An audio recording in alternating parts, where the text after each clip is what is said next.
Hello and welcome to our February release preview. This release will be in your acceptance systems this Friday, that's the 14th, and it will follow just over a week later on the 24th into your live systems. Here to take you through all the details of this release is Jorg, so I'll hand over to you now. Hi Jorg.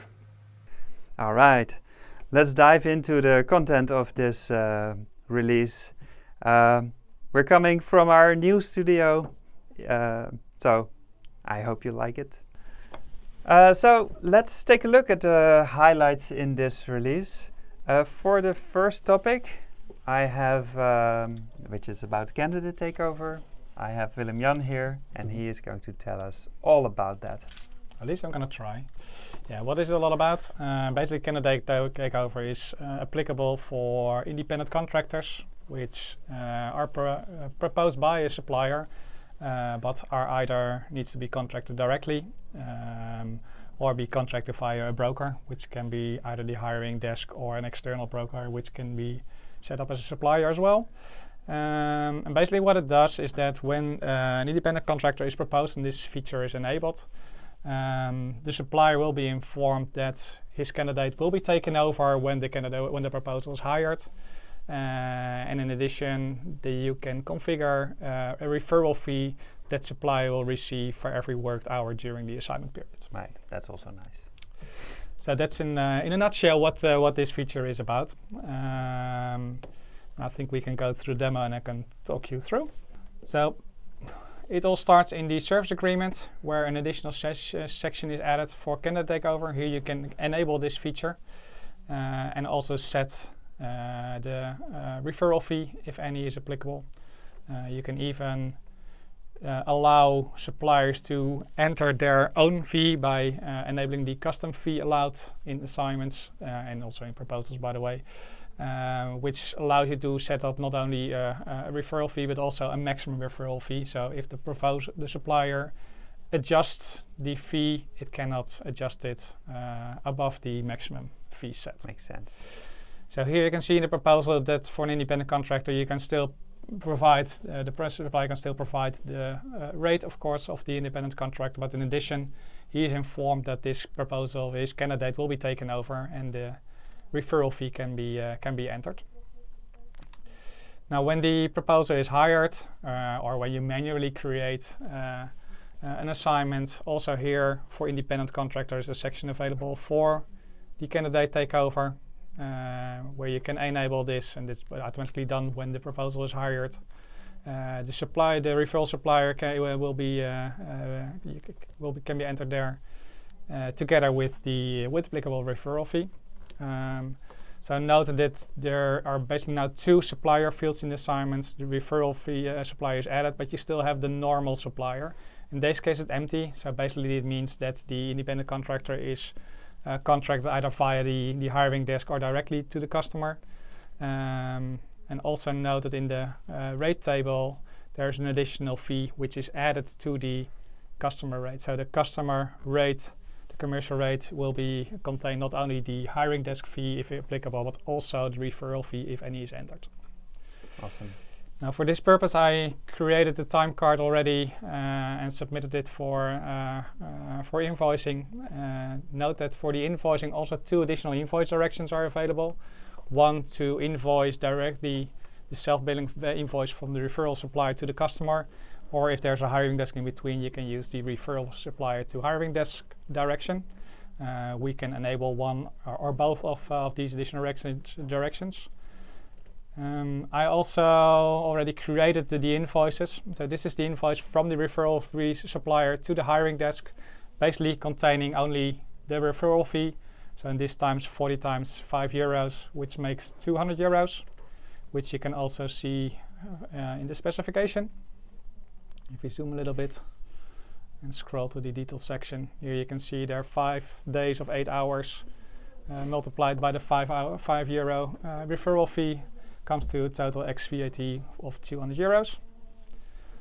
When we go to the hiring desk to customer invoice, the regular invoice, so if there is a referral fee, this is automatically also included in this invoice. As you see, we have 40 times €50 for the normal, the independent contractor rate, And in addition, we also have the 200 euros of the referral fee.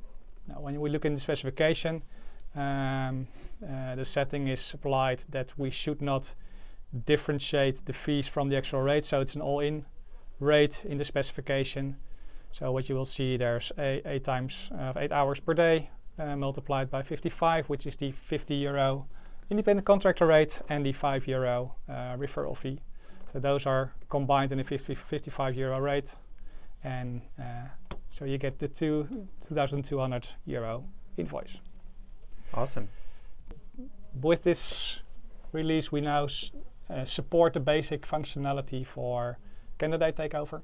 Right. Some settings are not, some features are not there yet. So one of the things we do not support yet is the ability to actually give the referral supplier access to the assignment and to the digital file. Right. Together with, there's no option yet to generate the assignment order confirmation for the referral supplier.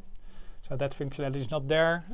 Another one we have on our roadmap, what not prioritized yet, is that you can not only set the candidate over in the fee, but also select a default broker in case there's an external broker, which basically all the independent contracts needs to be brokered by. So that's also in the making somewhere, most likely during the year. Well, we'll see how that fits. And I think one other thing that's important is that this is not automatically enabled in your system. So all of this is dependent on whether or not you can configure it in the service agreement. You will not see it there unless you request this functionality to be switched on by us. And that way, so basically, if you see opportunities for taking advantage of this new feature, please contact us, contact your consultants, and we can discuss how we can configure this the most efficient way for your scenario. Absolutely. Awesome. Thanks a lot. You're welcome. And I will continue with the next topic by myself. Let's talk a little bit about timesheets and the project code support for them. Project codes, for those that don't use it yet, are basically cost units that are marked as being available to log hours in your time in your timesheets on. We already support this in our current implementation, but for those of you switching over to the new timesheet module, the process for that, you will be invited to move over. The process for that is started.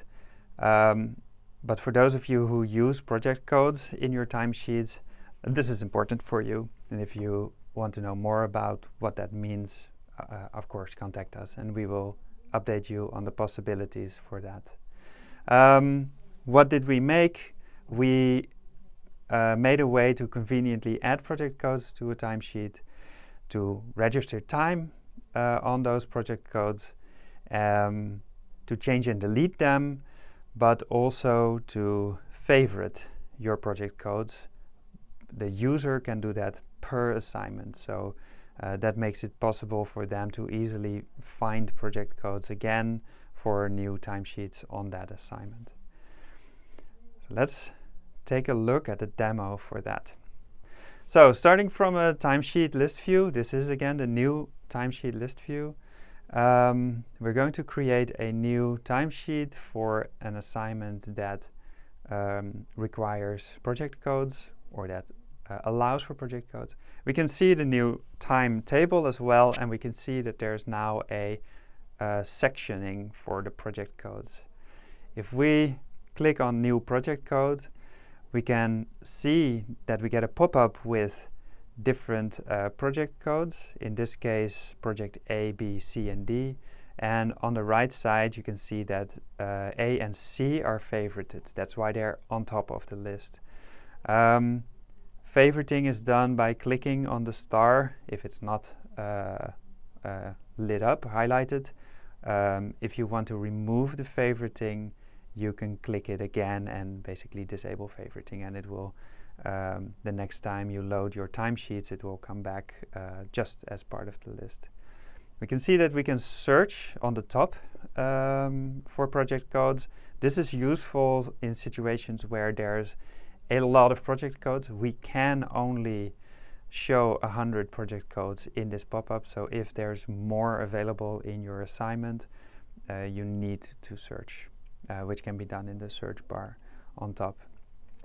So we can add one or more project codes. In my demo now, I just click one, but we can click multiple.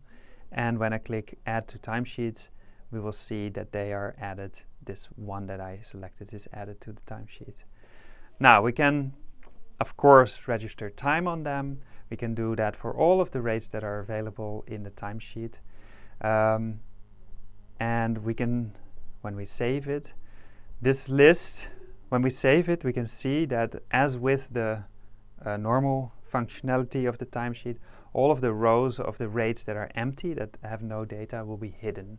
So when you are working with a lot of rates and a lot of project codes, this list in edit mode can become quite large. But as soon as you save it, only the relevant information is shown. We can also, let's edit. So I have time registered on no project code, but I want to assign that to a project code. This time registered, by the way, is the time that was copied over from the assignment, so the default hours for the assignment. Now I changed the no project code to project B, and we can see that all of these hours are copied over to the new to the new project code. We have an option in the system where we support registering comments per project code per day. This is not in use by many of our customers, but know that it is there. It can be set up by us for you. And that means that, as we see here, we can add a comment. We can see that the comment is entered, and on a hover we can read it. And similarly, when we save it, that comment is still visible, and on a hover we can read it. Now let's take a look at deleting. This project code had 2 hours registered to it. When I delete the project code, those 2 hours also go away. But as long as I don't click save, I can also cancel, and the deletion of that project code is not made final at all. Yeah, so let's move this timesheet to the next stage, and we can take a look at the financial details, where also we can see this header for a project code. So this financial details for those users who have access to it also has that separation. And here you can see that you can collapse these headers as well. So if you have a lot of information, you can collapse them. Let's take a look at that in a little bit more detail, or with a little bit more information. Adding the project code again, we can now see that we can collapse everything as we want, and the totals in the column are actually very useful, to keep track of what is in there. Now, lastly, good to know is that we also remember which project code a time cell was a part of if the time cell has been invoiceable. So as soon as a time cell becomes invoiceable, if it's changed, we get corrections.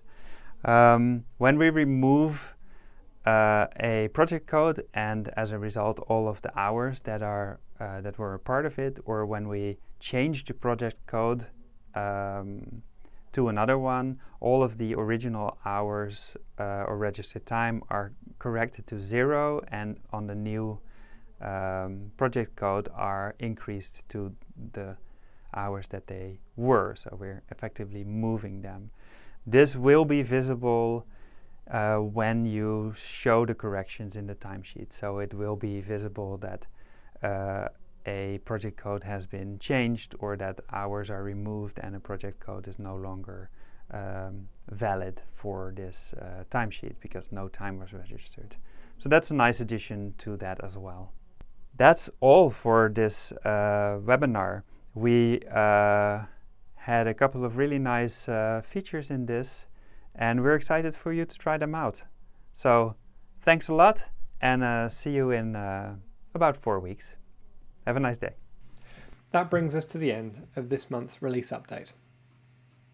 We hope you've enjoyed it, and if you want to know any more or have any questions, please reach out to your consultant and they'll be happy to help you. Finally, these are the release dates for the rest of the year.